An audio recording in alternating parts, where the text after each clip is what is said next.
Larry was always ahead of his time, wasn't he? Because he's right. He is right. Yeah, that land is around the stadium is worth a lot of dough right now. No football in Mission Valley yet, but it's coming our way, right, Steve? Yeah, the new stadium is going up. If you haven't been by it recently, it's amazing. Cool. Yeah. Next September, the Aztecs get their own stadium. Here in San Diego, temperatures today still toasty in the inland microclimates as we forecast yesterday, but we're going to see a pretty good cool off over the next couple days. 101 yesterday, Valley Center 100 today, so we really cooled off, didn't we? But 94 in Escondido, 96 in Alpine, still toasty in El Cajon at 98. As you head towards the coastline, because of the water temperature being in the upper 60s, it was a pleasant day there. Even a little bit off the beach, places like Del Mar Heights, which is where the temperature is being taken these days, 79 degrees, so warm there with plenty of sunshine. Look at the marine layer has backed off a little bit on Mount Soledad. We're at 76. Northwest are your winds. We've got some things happening in the atmosphere as far as what's going to be heading our way. One more day of heat in the inland microclimates, but the coastline will start to see even cooler temperatures tomorrow.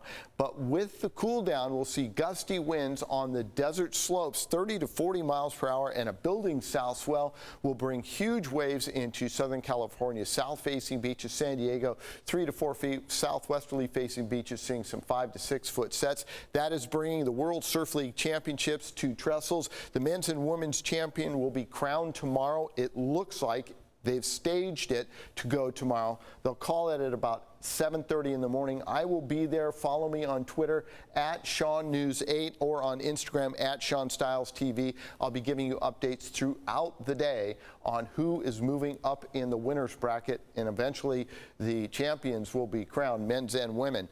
80 in Nashville, 78 in Washington, D.C., 77 in New York City. Folks up in Boston also 78, and down the coastline in Miami 78.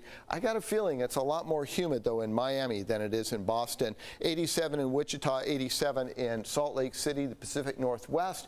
You're at 67 in Seattle, 75 in Portland. And as we take a look at the automated model here, we'll put this all into motion. Watch what happens up on the top left-hand side of the screen.